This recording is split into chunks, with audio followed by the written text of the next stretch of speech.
And Michael, I'm going to just quickly introduce you. Michael was one of the founding fathers of the initiative in Medicine Hat, and they've been going great guns. And I know you guys have used the AMP community as well in the past, and really excited to hear about your progress and some of the bumps and challenges and some of the epiphanies as well.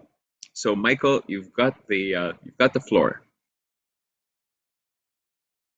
All right. Hello, everyone. Thank you for the opportunity to speak to you today. I've been really looking forward to it, and I'm excited to share with you a little bit about our journey, our experience, and what we've learned, and hopefully maybe help you guys be able to who are on the same journey, maybe circumnavigate some of the bumps that we did, and maybe help have a little bit of direction in what to pursue and how to pursue it in terms of mentorship. So I'll start with sharing my screen. Let me pull that up. There we go. And I'll put it slideshow so it's prettier. All right. So our program. So I'm the coordinator, developer, creator of Medicine Hat Area Employment Mentorship. That's the name of our program. That's our logo. We are a local professional partnership between industry and community leaders with newcomers. This is our logo. We did have a graphic designer help us build that. And I'll talk a little bit about that piece in connection with our journey a little later. So, but that is how we are recognized now. So to begin with, I do want to kind of share our vision. And this was something that was developed over time through our research. And I think it's important to share this because this really outlines the entire approach we took with our program. And I will read it. I won't read every slide to you, but I will read this one. And it is, we create a streamlined system for helping newcomers to Medicine Hat close their professional/educational gaps, build networks and friendships, and find productive and fulfilling employment in a timely manner. Now that's part one. Part two is we work to enrich the Medicine Hat community through diversifying the workplace, filling the skills gaps, thereby increasing our skilled workforce, improving workplace understanding and culture in Medicine Hat, and empowering individuals to better contribute to this wonderful community. So what you'll see in those 2 points in our vision is the focus on our newcomers. What are their needs? What can we do to help them? But then what is our local community and economic needs? And how can we address that while addressing our newcomers' needs at the same time? And that has been the approach we've taken since day one. When we've met with employers, it's been all about how can we help you with your problems? How we meet the city, how can we help the city with its problems? That's been the approach the whole time. And it has had tremendous success in approaching it that way. We wanted to build something that was an infrastructural component to employment in this region. And that was the goal from the get-go. So my next slide is our timeline and process. So what is our story? So we started in May 2022. That was when I was hired for this position. The grant was written by our local immigration partnership and sponsored by our local settlement agency. But the way it was set up was very much that we were going to be our own thing and just kind of go and do what we felt needed to be done.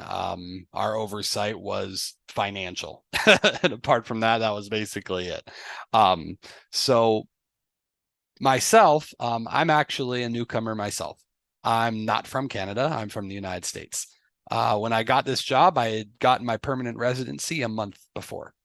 So I was very much in the position of, I don't know what's going on here. I don't know the history. I'm not a multi-year resident of this area, I need to know what the current situation is. So we deep dived into research. And I can't stress how important that was and is for a program like this, to know the field you're coming into to work in and the situation and what's needed and all that. Because you don't want to be duplicating services. You don't want to be coming in on someone else's turf. And you don't want to be providing stuff that's not needed. So anyway, we dived into it, and there were two types of data that we were collecting. The first was existing data. Already done, the research is there. We just had to go and look at it. That kind of data was stuff from things like censuses, labor force statistics, economic profiles. That was specific to our region and our community, right? We wanted to know what were our demographics in this area, what were the job needs currently, where were there gaps in employment, things of that nature. And by going into census and labor force statistics and economic profiles, we were generally speaking able to get very objective data, which was important. We didn't want cherry-picked data. We wanted data that was just, this is what it is. So those were invaluable for us in getting a feel for what was going on. So that was the existing data for the economy and the community in the region. The next piece we wanted to know was how to run a mentorship program. What are successful mentorship programs? What do they look like? And all that. So we went and scoured the web for mentorship programs in Canada, in Alberta, what they looked like, how they did things. I mean, I have watched every single solitary video Alberta Mentorship Partnership has. I've watched all of them. I've read every article on their website, everything. We did that with also Toronto's mentorship program, Halifax, two in British Columbia. We scoured the data to see what worked, what didn't, what were good models, what weren't. We used that to also inform how we were going to do our forms, our record keeping, our sign up, all that. So that was another piece of it. Another one was, who are the major stakeholders in our area? Who were the people we needed to make sure that we were playing ball with, right? And for our region in particular, the big ones for that were the college, the YMCA, the city, and the organization we were already under, Saamis Immigration. So we made very deliberate efforts right off the bat to try to make those connections and work with them to move forward. But finding out who your big players are in employment in your region is very, very important because by partnering with them, getting set up with them, that gives the program staying power. And that's what we wanted. We wanted a program that would outlast us by a long time. So we wanted to get it connected to those who were already established. Then we came into non-existing data. Now, initially, we'd hoped that this data was existing, but it wasn't. So we had to go out and get it. Now, what that data was in particular was, for us, the professional demographics of our newcomers.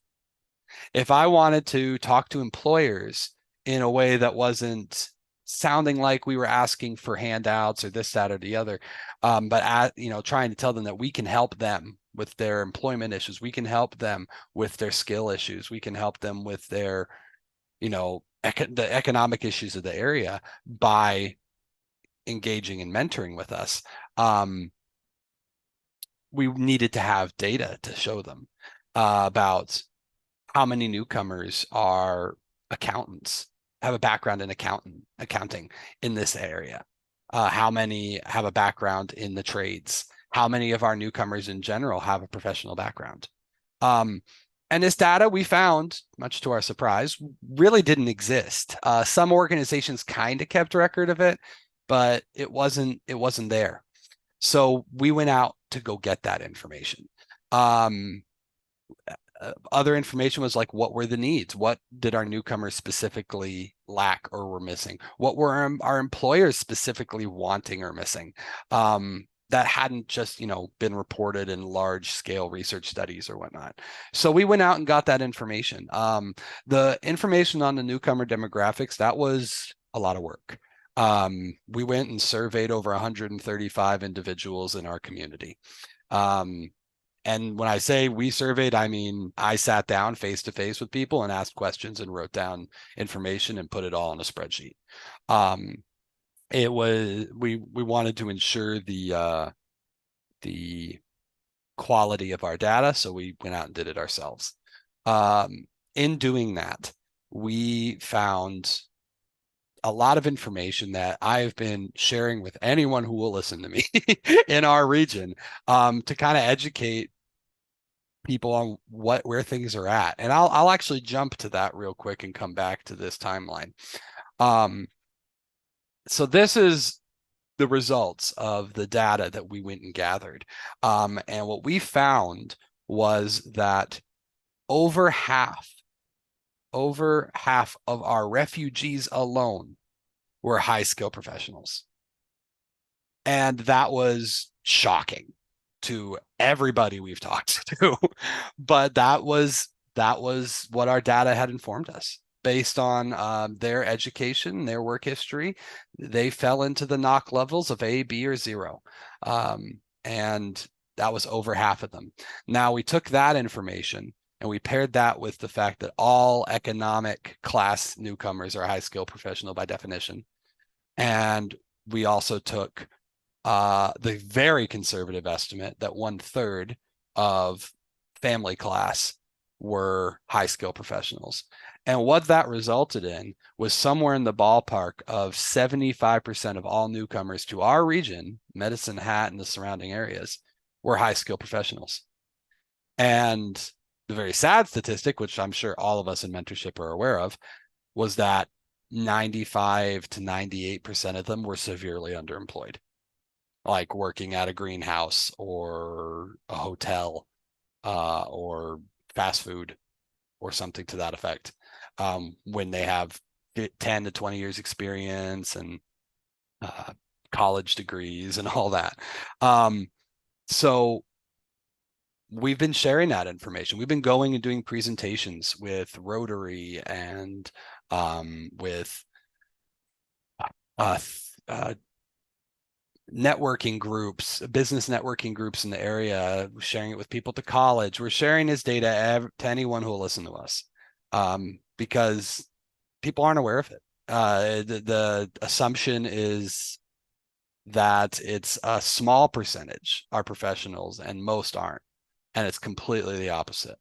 So that's something that we've been coming forward with and telling people about. And it was very revealing research. And through doing that research, we've had a lot of people reach out to us and want to work with us that previously were like a little less interested. Bigger bodies who are like, we want to know more about your research. This is research that doesn't exist and we need it.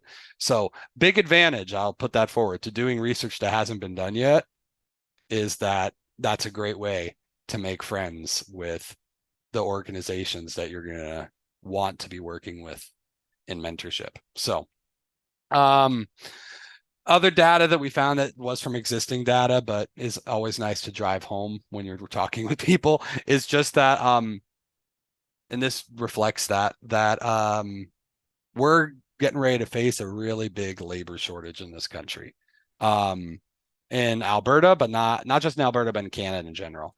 And I will often joke with employers that I'm talking to, wanting to partner with, that this program wasn't created out of the goodness of Alberta's heart. This was created because in response to an economic issue that's oncoming. And while, and I'll tell you, while this is ethically and morally a good thing to do and support, it's also like logically and economically the smart thing to support and invest in right now.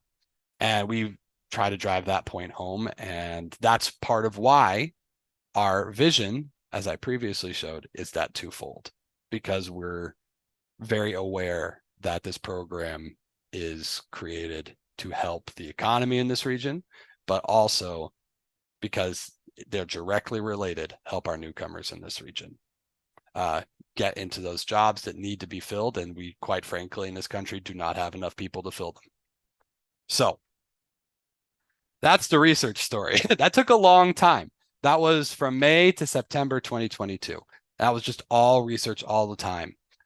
We also, in addition to getting that data and doing those surveys, we built focus groups of employers. Like I would get the head of the trade association and the construction association and the dean of trades at the college and head of the apprenticeship and industry training office, get them all together in a room. And I'd ask them, what do you need? What do you want? What is your unicorn employee? How can we deliver that to you from our newcomers? And share this data with them while we were getting that information as well. We did that with our newcomers as well. We got a bunch of them in a room who were professionals with different backgrounds and said, what's been your obstacles? What do you need to know that no one's telling you? And we got that information and put that down. We had consultations where we were asking the same things. We also had consultations with other mentorship programs, asking them what obstacles they ran into and how to best address those. And I put this here because I just think it's important to emphasize is just, the legwork. A lot of data didn't exist that we thought would, and we had to go get it. And to maintain the integrity of that data, we had to do a lot of legwork, and we did, and it has paid off. So October to December 2022, that was when we built the program and we designed it. We made sure that everything we did, everything we set up was data informed. Everything we did was based on results that we had gathered. None of it was just, oh, that would be a cool idea, or that's a fun idea, or this, that, or the other. It was all data informed. And to share kind of a little bit of what we set up, I will come down here. So first thing we did was we built a curriculum for mentorship. One of the things we heard a lot was that employers hate getting interns and student workers and all that with no instruction on what to do with them. What ends up happening is they usually just end up filing for 6 months and then they leave and everyone's upset and was like, wow, what a waste of time and energy. So we didn't want that to happen. So we built a loose curriculum. Now, what we tell our mentors is this is the bare minimum expectation. If you want to do more than this, if you want to do this differently, sure, but make sure you do these things because these were the gaps that we saw. So we have 8 meetings, and our suggestion for a timeline is 8 meetings over 4 months, 1 every 2 weeks for 1 to 2 hours. And that's it.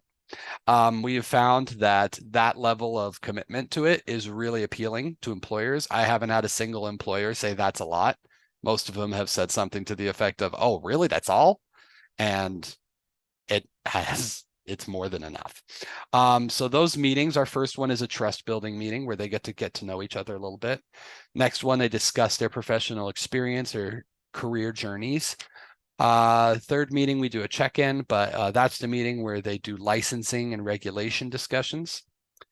Fourth meeting is an emphasis on networking. We expect them to introduce the mentee to at least 3 either businesses, other individuals in the same industry, etc.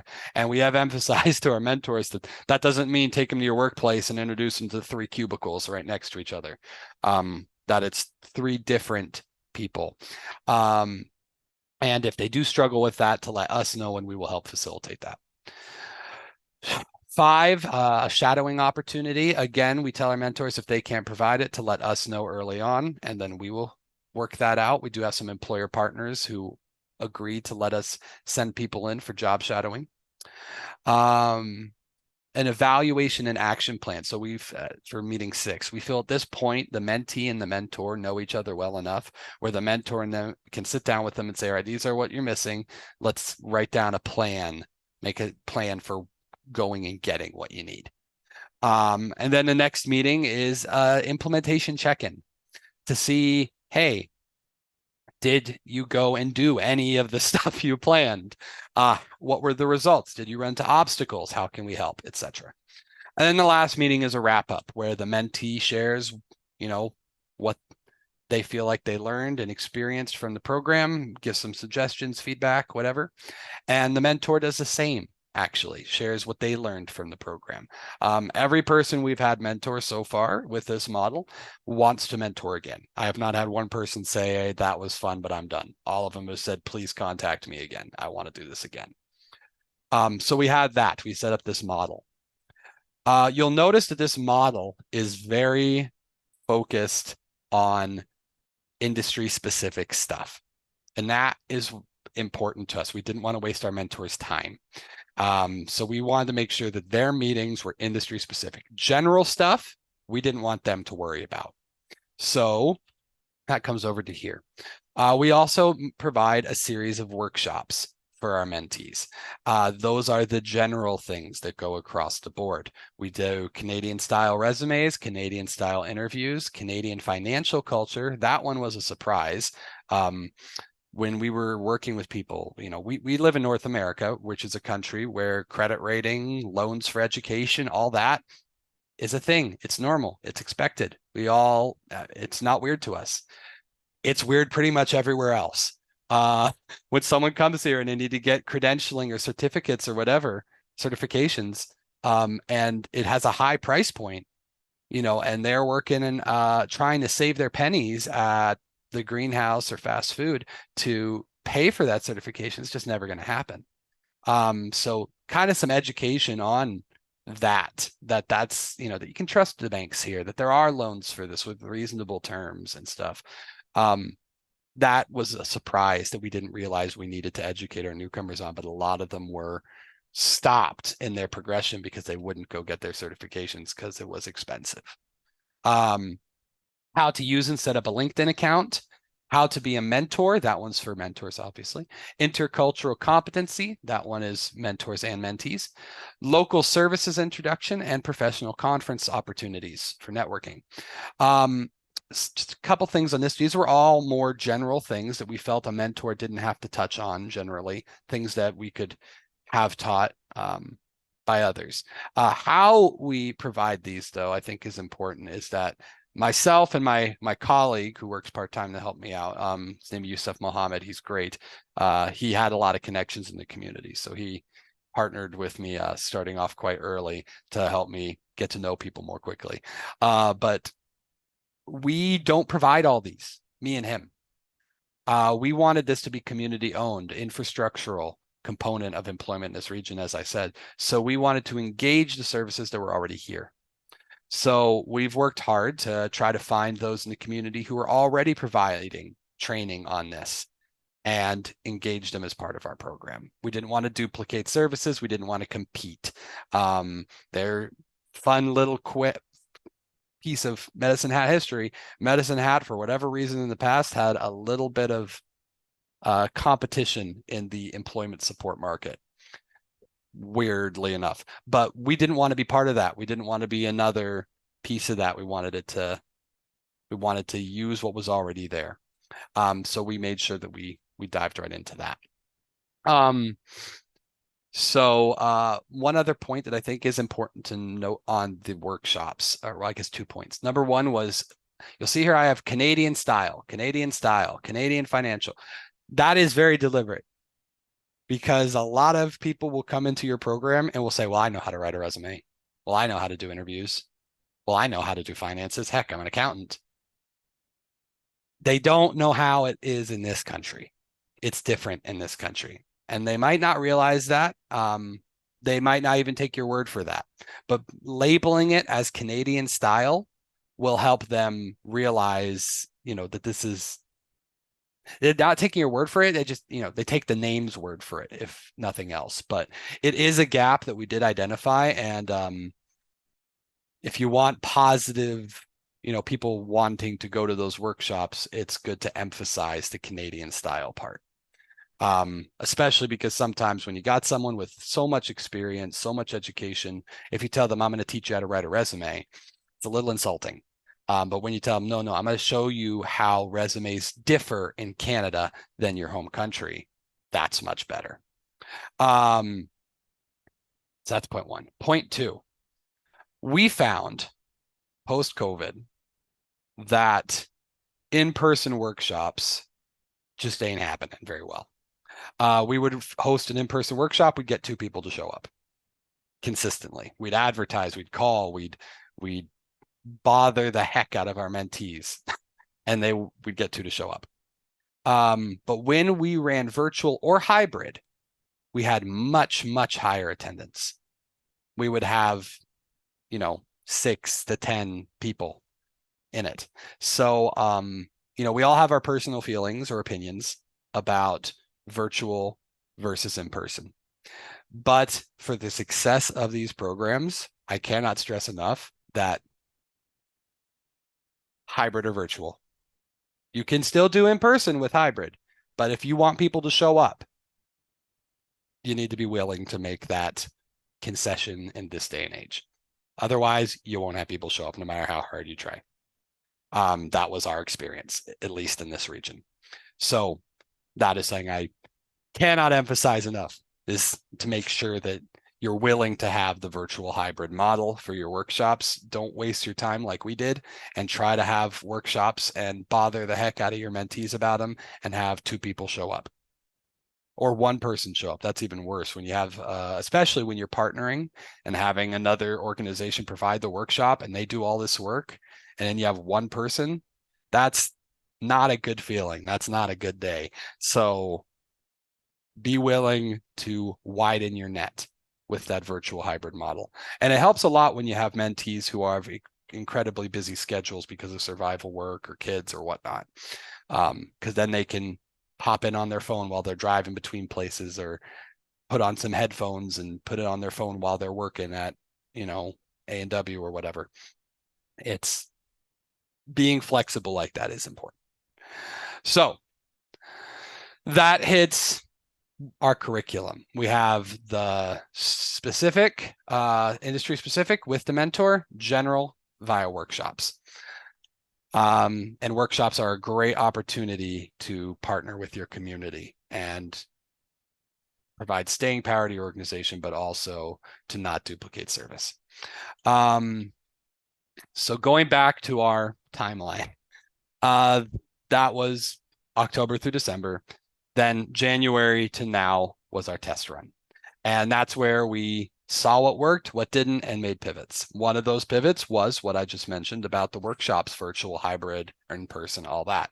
Another thing we did was, for our region, we thought, because we'd done a lot of research, that we were going to do cohorts. We tried to do cohorts, and it worked to some degree, but we found that just because of how long newcomers, a lot of newcomers are willing to wait before they, go off to the bigger city centers, because they haven't found work yet. We found that open rolling enrollment for us was preferable, because someone would sign up and we'd say, cool, we'll get to you, in a month or so with the next cohort. And then when we reach out to them, oh, they're gone. They've moved. They've left. So we want to get at them sooner. So we did change to open rolling enrollment because of that. If you are a smaller center as opposed to one of the bigger cities, that is something to keep in mind, because they'll only wait around for so long in the smaller centers before they'll run off to the bigger centers where there are populations of people there who are from the same countries as them and whatnot, where they might feel more comfortable or whatever. So something to keep in mind. Other things that we saw in terms of what worked, what didn't, and all that, we got some great suggestions and feedback from our mentors and mentees. One of the brilliant suggestions that we had was, because we had kind of a group clumped together at once. For example, we had in our first group a lot of IT people, because it's just how it worked out. All those IT mentors independently, and we loved this, they contacted each other and had their mentees and them meet together to do networking with each other. And we were like, that's great. That's awesome. And they're like, if you could formalize that to your program in the future, I think that would be really beneficial. We were like, yes, we will do that. So, just like our mentees are professionals. I mean, our mentors are too. And because of that, they got a lot of really good ideas and input.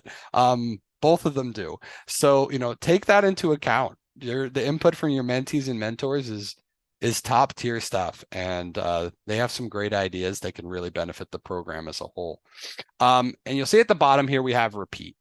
And what I mean by that is we take the information from our test run, but in the future with other runs of the program, and we have that inform our research, and then we use that to build and design more, and then run again, and just keep going through that same process. In smaller chunks in the future, but that is definitely a piece of that. Some things we're working on right now moving forward. Like I said, our first group was very IT heavy. Our next group, because tax season just ended, is very accountant heavy. That's another note. If you have people in finance, you're going to have a really hard time finding mentors during tax season, just by the way. We learned that too. But we have a lot of accountants that we're getting matched and set up right now. But we are finding that sometimes, like once you break into an industry, it's easier to find mentors in that industry. It's hard to do it initially, but once you're in and the mentor enjoys it and they tell their buddies and all that, then you just have tons of mentors. Like we have tons of IT mentors now. I don't have enough IT people for my mentors. But we're only just breaking into accounting and finance. So we're still kind of looking and searching in that realm. Success stories, everyone who has actually gone through the program all the way through has either found employment, is getting interviews where they weren't getting interviews, or are acting on a plan and feeling much better about their future than they did previously because they were kind of rudderless. They didn't know where to go, what to do. Our mentors, like I said, every single one of them wants to mentor again, which is great, and we're very excited about that. And the other things that we're doing, we're working to build some partnerships both with the city and our local YMCA, hopefully, to move forward on some things like professional conferences and whatnot in our region. So all that being said, let me see. Those are some of our current major partnerships. One of the things we wanted to make sure of, saying it's really big, at least was a problem in our area, was communication. There were a lot of services doing a lot of great stuff, but none of them were talking to each other, especially in employment. And we wanted to, being new kids on the block, and when you are a new kid on the block, you have the opportunity, you don't have the baggage or history of whatever's gone on in your area. So for being new kids on the block with mentorship, you have a good opportunity to build communication networks. And we wanted to do that for employment, be much more one-stop shop. You talk to me or Alberta Works or YMCA, we'll all tell you the same thing, get you connected to all the same people. So that's something we've worked on facilitating as well. And that's about what I've got. I've got our website here, which I certainly would invite any of you to check out. That's where we have our mentees and mentors sign up. I also have my virtual business card here. You can take a picture, and I'd be happy to talk to any of you outside of this more at a different time. I'm quite available. As you can see, I work from home. That was one of our pivots. We realized we didn't need the expense of an office, and we diverted those dollars to the program, and I work from home now. So I'd love to talk with anybody more about this, but I'm open for any questions or anything like that. So thank you. Thanks, Michael. That's amazing. You guys have done so much work in such a short period of time, and what a learning curve it must have been for you all to go through this. And I kind of smiled as you went through your history. I was like, oh, I remember that. I remember, identifying those kinds of issues, and I just love that you've gone through a similar kind of history, but you can tell people some of these things at the beginning, and it's like until you go through it yourself, you need to sort of like work with these groups, identify some of the some of the, again, the challenges, and your challenges are particular to your community, your region, and the dynamics that occur in that region. So um, my hat's off to you, and I'm sure there's people here would love to ask some questions. So Cheryl, did you want to coordinate that? Is there anything in the chat, or any of you who just listened to Oh, the ground expert? yeah. Well, one comment I had, I mean, I come, part of my professional background is evaluation. And so what I kind of loved was, the attention to do that data collection up front, but then to actually leverage it as a way to really connect with stakeholders and sort of build that community web of people that are connected in one way or another with the mentorship program. So helpful because I've watched over the years, um, largely, the way policies have worked or whatever, that there's less and less helpful data at the community level. And so having sat in a conversation many times about, well, what is the view in rural Alberta? The answer is there's no data, right? It's not collected systematically at any length of time. So, I think that was such a value add, not just for your program, but for your community, to say in this snapshot, like, yeah, the findings that refugees, have like high skill levels, like that's one of those, like, really, okay, what an interesting finding. Yeah, I good. Oh, Go ahead, Crystal. Michael. Yeah. I was just gonna say, yeah, it was definitely I would say a bargaining chip, except that what we didn't withhold it. It was definitely saying that it was a freebie we'd give to people we were talking to, and a lot of times, not only did it get them willing to talk to us, but sometimes it also added like, not validity, that's not the right word, but it showed that we knew what we were talking about. And that was a big thing, especially when you're talking to businesses and employers and government. They want to know that you know what you're talking about. And having that raw data to show them really put that forward for us, Yeah. at least. I just, before we go to Crystal, I just wanted to add, one of the our former colleague and mentor himself, Bruce Randall. Remember him years ago coming up with the term "What's your rock in the road?" and when talking to mentors or employers and potential partners. And when we position, and I really love that because I come from sort of a nonprofit, sort of social development perspective, and Bruce came from a legal perspective and sort of a corporate perspective.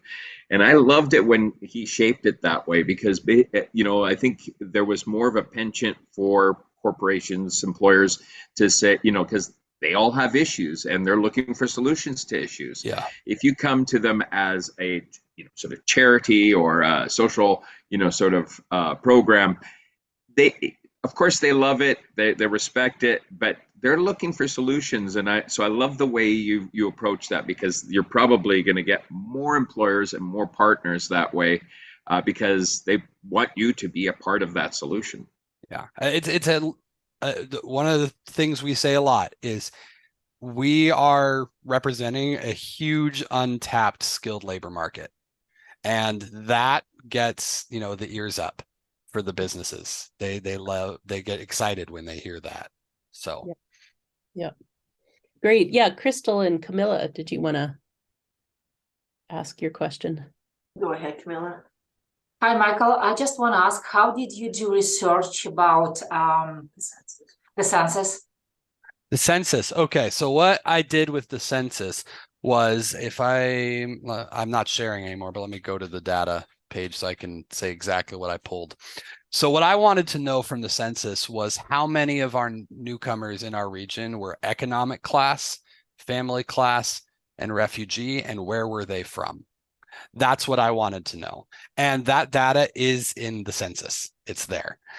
So we went into that and we were able to get those numbers. And because I knew that all economic class were high skill professionals by definition, that and taking a very conservative estimate of 1/3 family class. And at the time, this was before we did the surveying, I said, all right, let's have a very conservative estimate that 1/3 of our refugees are high skill professionals.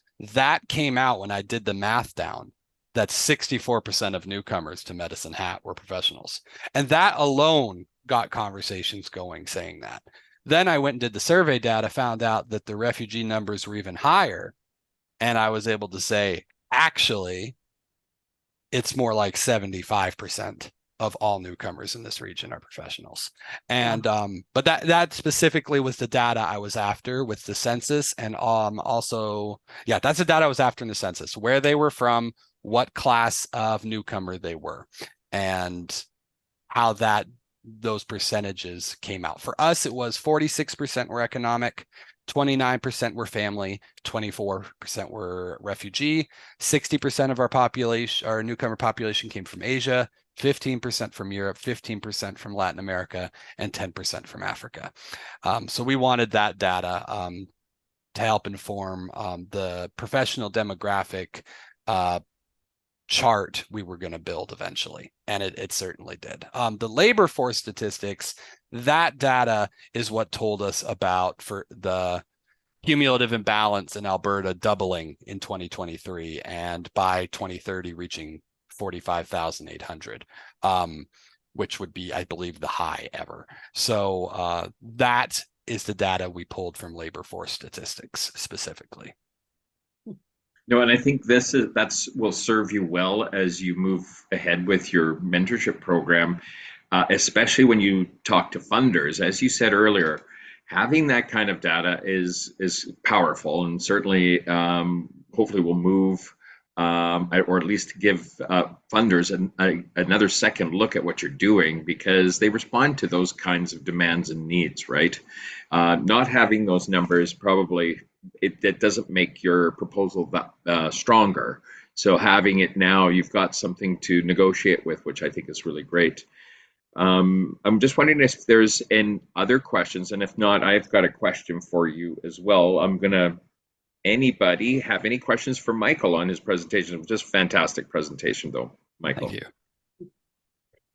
Anybody?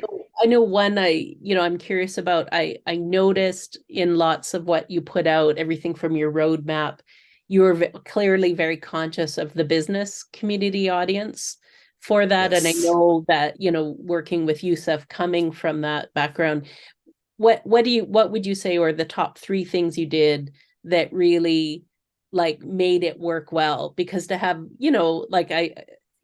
it's small steps to have 100% of your mentors go, yeah, and please help us convene in our industry. These are really good wins right off the top. So thank you for that question. So, and that is important. You just pointed out how conscious we've tried to be of our audience. And yes, that is day one.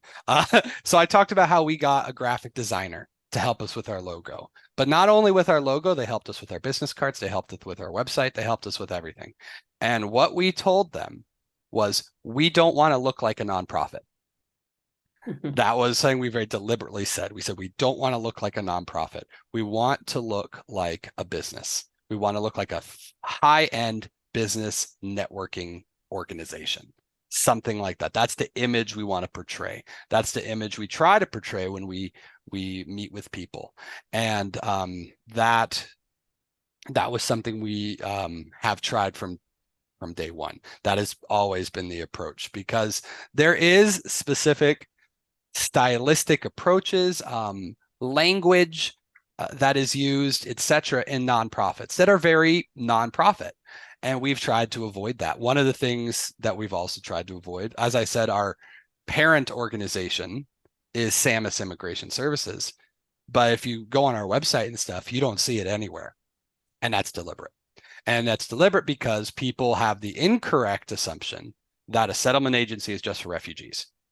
So if they think that we're Saamis, they'll think we're just for refugees, which is false, 100% false. But because that stigma exists, we did our best to avoid that.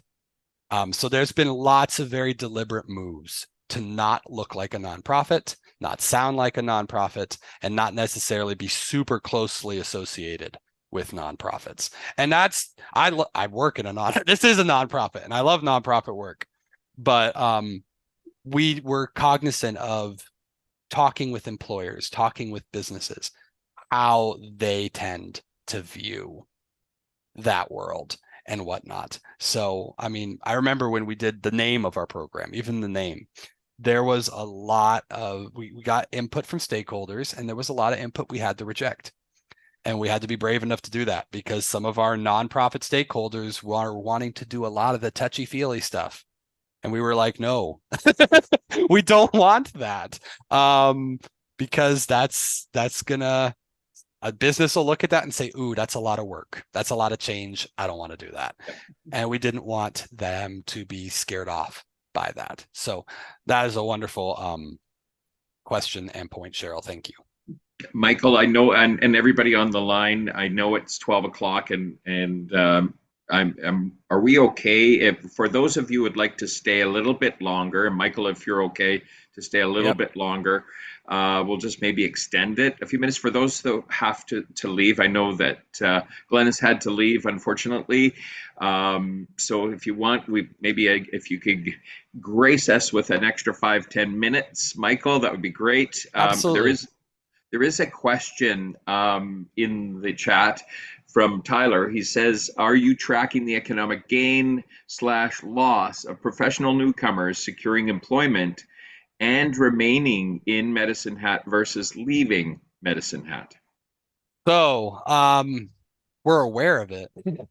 I'll say that first. Like I said, that's a big problem in our smaller city center, that we do, as I mentioned before, have a lot of newcomers who leave. They run off to Calgary and Edmonton because they have larger populations there of people that have similar backgrounds and experiences to them. So we're aware that we're losing a lot of talent. But has there been a study done that is tracking that so far? Not. So the short answer is not yet. Currently, I'm aware that our city has recently been designated with rural renewal status, and we are the city's getting ready to engage in a study doing just that. And we are talking to them as they are engaging in that. We are part of that conversation, and I'm sure some of the data that we've gathered will inform some of the data they gather from that. But when that comes out, when that's done, that will be an excellent tool in our arsenal that we will definitely be utilizing heavily. That's excellent. Thanks, Michael. And I just noticed that Bruce has chimed in on one of our elder mentors. Bruce, I'm not sure if you caught the presentation earlier, but if you had any questions for Michael or any addendums or comments that you wanted to make. Yeah, no, love the conversation that I ended up catching. Sorry, guys, just one of those crazy mornings. And Michael, I completely concur. I know Doug and I and Cheryl for a long time have sort of talked about that approach. I know that Eric has always been employer-driven, employer-informed. And so we've been very cognizant about language. We've been very cognizant about concepts. And on top of the optics that are always important about, what we represent is the way that you roll. So your conversations with employers, your conversations with newcomers, your conversations with whomever is on the mentee side, whoever's on the mentor side. And our approach has always been that it's very business driven. And so the processes, the policies in place, It does not mean necessarily that we're not necessarily aspirational in what we do, but when you look at the breadth of what Eric does, for example, you understand that there's a lot of career counseling, and it's at the level that you're working with professionals, right, Doug? It's sort of, you walk into our shop, and we're really cognizant about what other organizations were doing when we wanted to make sure that we had the depth of experience, we had the maturity, we had people with industry knowledge and experience working on our teams, and they're able to just sort of translate that in. And I think that's why we've been so successful, like Doug, over the last 12, 13, 14 years. Yeah, and like the word I like to use is sort of maintaining the business optic in anything that we put out. Yes. And how we approach how we speak and how we dress, and although that's getting a little blurry these days, it seems like we could, everybody's got sort of the business cash, but I mean, in the day, I mean, when we had to go to the boardrooms, we had to go toe to toe in those boardrooms with how the lexicon that they spoke. Yep. And tried to sort of synergize with them, that, as you said earlier, Michael, like what do they need? Well, how can we be a part of their program, their solution to workforce issues, and so on. But I had one comment and then a question quickly. I love the fact that you're going back and talking to mentors and mentees, because I think the program will be successful based on that sort of being self-critical and getting input from the users.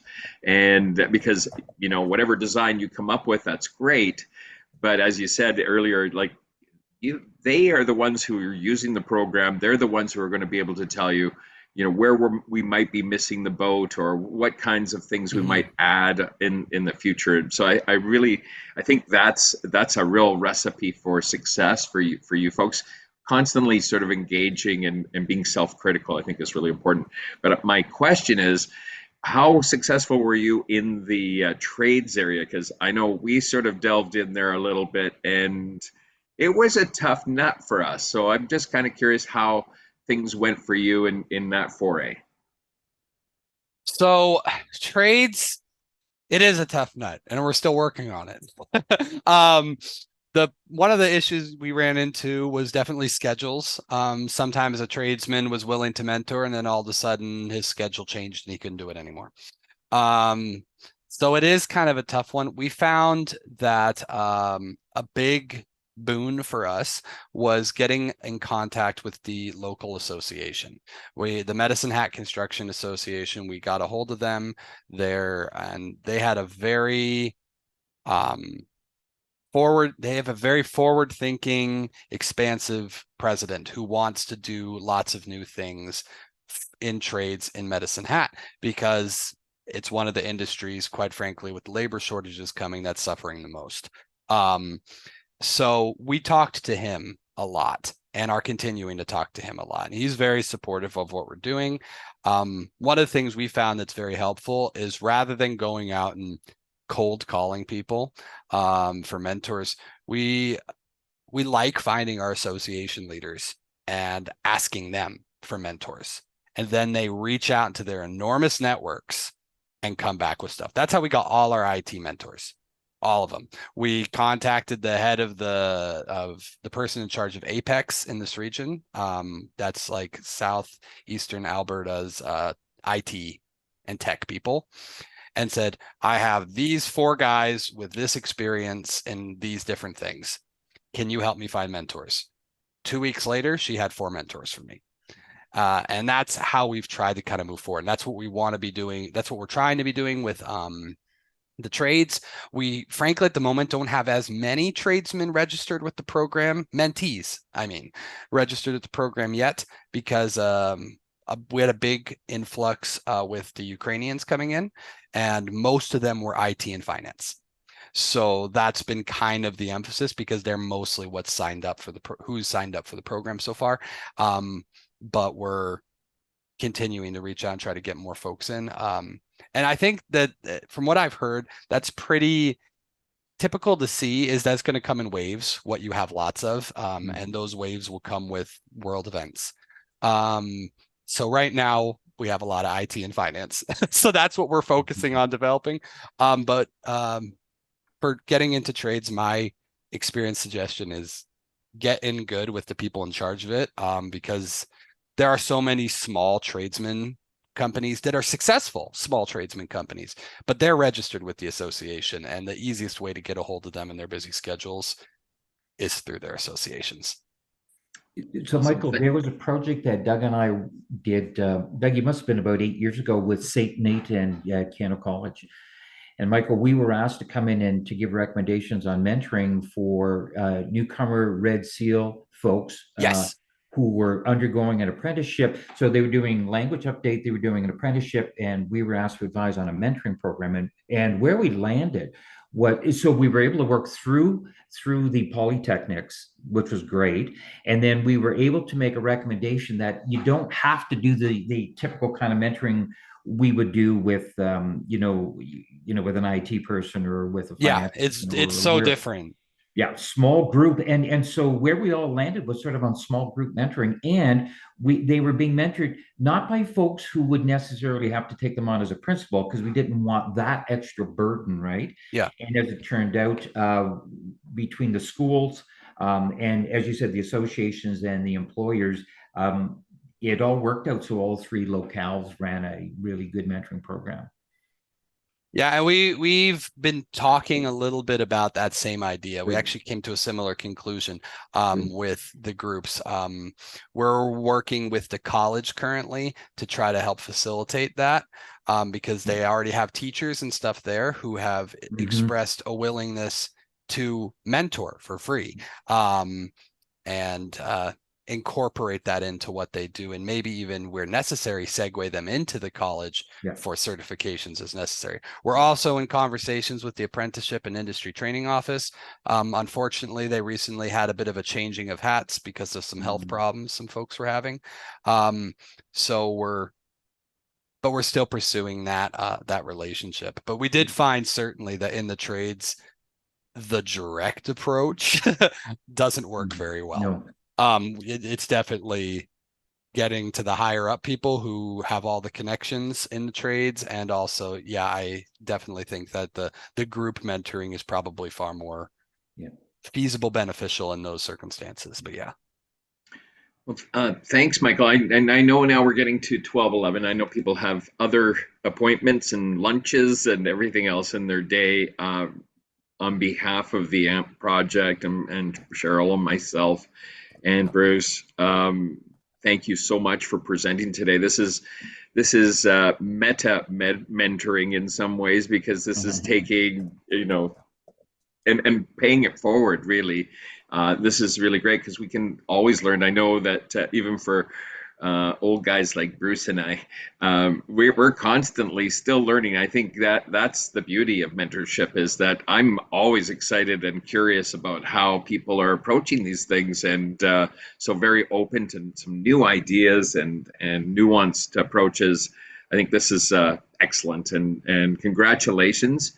And I know you've got still lots of time in the mentorship world to go, but I mean, you've done so well, and congratulations to your team and your board and to the community for doing such a great job. Thank you.